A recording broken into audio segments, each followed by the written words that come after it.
26/11 एक ऐसी घटना जिसे सुनने के बाद किसी का भी दिल कांप उठे। आज भी 17 साल बीत चुके हैं, इसके बाद भी अगर कोई उस घटना को याद करता है तो शायद आंखों में पानी नहीं रुक पाता। अभी हाल ही में आपको पता है 26/11 का एक मास्टरमाइंड जिसका नाम है तहव्वुर राणा, उसका यूएसए से एक्स्ट्राडिशन हुआ और फाइनली अब उसको इंडिया में लाया जा चुका है।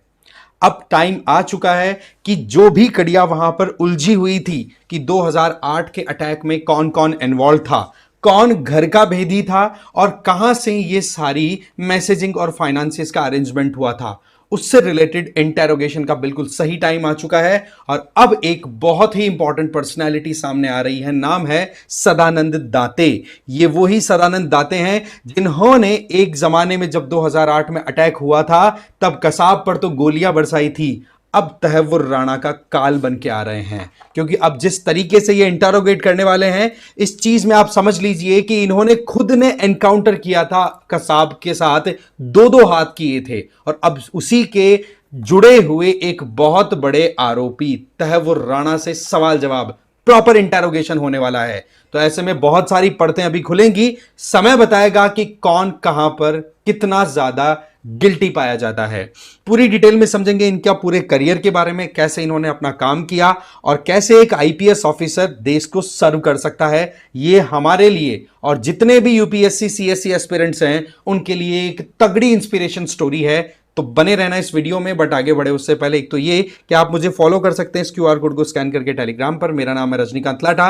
नंबर 2 PWIS की तरफ से यूपीएससी फाउंडेशन कोर्सेज चलाए जा रहे हैं, जिसमें संकल्प 2027 इंग्लिश और हिंदी में है, टाइटन 2026 इंग्लिश में है, प्रहार 2026 इंग्लिश और हिंदी में है। इनमें आपको लाइव एंड रिकॉर्डेड क्लासेस मिलेगी जीएस और सीसेट की, साथ ही साथ आपको डेली प्रैक्टिस करवाई जाएगी एमसीक्यूज की और मेंस आंसर राइटिंग की, और कॉम्प्रिहेंसिव ई बुक्स भी दी जाएंगी जिससे कि आप सेल्फ स्टडी अच्छे से कर सकें। एडमिशन बिल्कुल ओपन है, डिटेल्स हैं वो डिस्क्रिप्शन बॉक्स में दी हुई है। तो बात कुछ ऐसी है कि तहव्वुर राणा जो कि अक्यूज्ड है 26/11 मुंबई अटैक का, अब वो इंडिया पहुंच गया है। और सदानंद दाते जो कि अभी डायरेक्टर जनरल हैं एनआईए, नेशनल इन्वेस्टिगेशन एजेंसी के, अब वो तहव्वुर राणा से करेंगे सवाल। और यहां पर बहुत सारी कड़ियां खुलने वाली है। बताया जा रहा है कि पाकिस्तान ने तो यहां तक कह दिया है कि हमारा सिटीजन ही नहीं रहा कभी, या फिर वो लोग इस तरीके से कैसे दोगलापंथी कर सकते हैं। ये एक बड़ा उस पूरे कंट्री पर ही वाकई में सवाल उठता रहता है। 166 लोगों की जान गई थी। ये है मुंबई का ताज होटल, होटल ही नहीं, होटल के बगल में हॉस्पिटल भी है, वहां पर भी मुठभेड़ देखी गई थी। मतलब ये पूरा रीजन जो था ये कहीं ना कहीं कैओस में फंस चुका था। वो 26/11 की शाम की टाइम 2008 की बात हम कर रहे हैं। यहां पर जब अजमल कसाब और अबू इस्माइल नाम का टेररिस्ट, अजमल कसाब के तो बहुत सारे वीडियोस पड़े हैं, राइट, उस बंदे से दो दो हाथ के 40 मिनट तक लगातार फायर एक्सचेंज रहा था, लड़ाइयां हो रही थी, गोलियां चल रही थी, ग्रेनेड फेंके जा रहे थे, बट फिर भी आईपीएस सदानंद दाते पीछे नहीं हटे। उस टाइम पर वो अलग पोजीशन पे थे, बट उनका जो काम करने का तरीका था वो आप यहां पर इस वीडियो में अच्छे से समझेंगे। ग्राउंड वर्क को देखें तो यहां पर अभी इंडिया में जिस तरीके से तहव्वुर राणा को लाया जा रहा है, तो उसमें एनआईए के जो डायरेक्टर है ना सदानंद दाते, इनका बहुत इंपॉर्टेंट रोल है। उन्होंने बहुत हद तक राजी किया है, एग्री किया है अमेरिकन अथॉरिटीज को कि ये हमारे देश का गुनहगार है, इसे हमें सौंपो और इसे हमें बहुत सारे सवाल पूछने हैं, हमें जानना है कि कहां पर हमारे से चूक हुई। साथ ही साथ सदानंद दाते जी की बात करें तो ये देखो 1990 बैच के आईपीएस ऑफिसर हैं, बहुत ही हम्बल फैमिली से बिलोंग करने वाले। इनकी मां तो डोमेस्टिक हेल्पर के तौर पे काम किया करती थी, वहां से इन्होंने अपना पढ़ाई किया और आज देश में देखा जाए तो इनकी तरफ हर कोई आशा की किरण से देखता है कि भाई न्याय मिलने का समय आ चुका है। ठीक है, सदानंद दाते जी की जर्नी है जो है वो हर किसी के लिए इंस्पिरेशन बन सकती है, इसमें कोई डाउट वाली चीज है ही नहीं।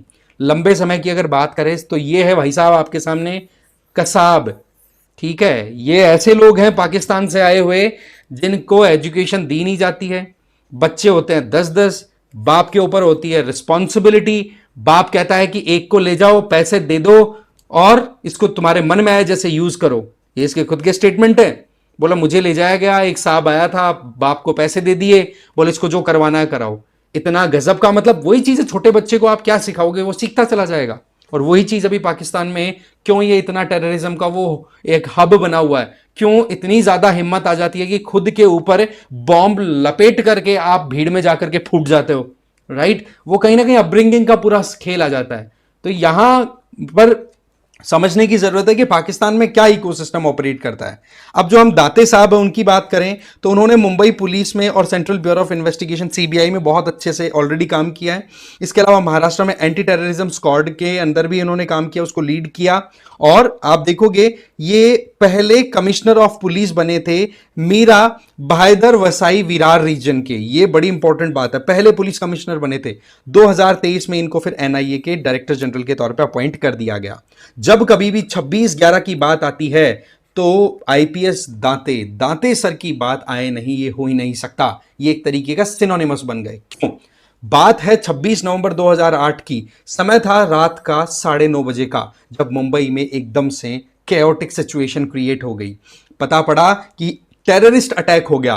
तो दांते, जो कि उस टाइम पर एडिशनल कमिश्नर ऑफ पुलिस थे सेंट्रल रीजन के, जिनके ज्यूरिसडिक्शन में ये ताज होटल वाला एरिया भी नहीं था, उसके बावजूद भी जैसे इनको पता पड़ा ना कि भाई मुंबई में टेरर अटैक हुआ है, खुद और अपने साथ में बाकी जो भी अपने खुद के ऑफिसर्स थे, 6 और ऑफिसर्स को साथ लेकर के जहां पर ये पूरा इंसिडेंट हो रहा था वहां पहुंचे। और वहां जाते ही सबसे पहले तो इन्होंने क्या देखा कि जो ये सेंट्रल स्टेशन है ना, central railway station, Chhatrapati Shivaji terminal, ठीक है, रेलवे स्टेशन, वहां पर गए। वहां से देखा कि भाई कहां से कौन कौन से ऐसे एरियाज है जो कि बहुत ज्यादा हाईली सेंसिटिव है। तब ये पहुंचे कामा और एल्ब्लेस हॉस्पिटल।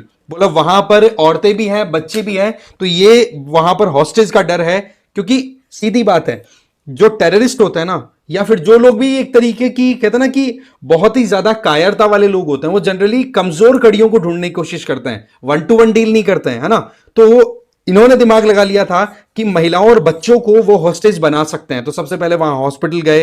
हॉस्पिटल जैसे ही पहुंचे तो जो उनका डाउट था एकदम क्लियर हुआ, वहां पर फायर एक्सचेंज होना स्टार्ट हो गया। बट इन्होंने लगातार कसाब के साथ में अपनी लड़ाई कंटिन्यू। कसाब ने एक बार तो ग्रेनेड भी फेंक दिया था, और वो ग्रेनेड जो था वो फटा ना, तो उसकी वजह से इनको भी खुद को एक इंजरी आई थी। साथ ही साथ इनके साथ में टीम में जो सब इंस्पेक्टर प्रकाश मोरे थे, वो कहीं ना कहीं उनकी मतलब डेथ हो गई थी, वहीं पे वो मारे गए थे, ठीक है, शहीद हो गए थे।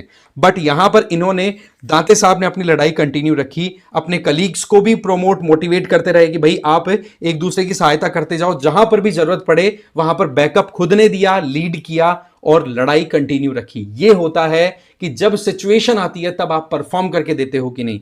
आप जिस शपथ को लेकर के आईपीएस ऑफिसर के तौर पे काम करते हैं, तब आप क्या रिस्पॉन्सिबिलिटी अपने दिमाग में लेकर के चल रहे हैं। अब आप यहां पर देखिए कि जो लोग आईपीएस की प्रेफरेंस पहले देते हैं आईएएस के कंपैरिजन में, उनकी सोच में यह एक बहुत बड़ा फैक्टर होता है कि भाई जब रियल चैलेंज आते हैं ना, उस टाइम पर कौन कहां पर खड़ा रहता है, राइट। क्योंकि एक्चुअल में डायरेक्ट डीलिंग आईपीएस की, आईएएस की भी होती है नो डाउट, बट एक होता है ना ग्राउंड पे काम करना, वो आईपीएस ऑफिसर्स को करना रहता है। मिस्टर दाते जो थे, उन्होंने लगातार अपने ऑफिशियल्स के साथ मिलते हुए इस टेरर अटैक के अगेंस्ट में अपना ऑपरेशन कंटिन्यू रखा। 6ठे फ्लोर पर टेरेस पर टेररिस्ट पोजीशन थे। उस टाइम पर उन्होंने 40 मिनट तक लगातार मुठभेड़ कंटिन्यू रखी और उन लोगों को बैकफिट पे किया।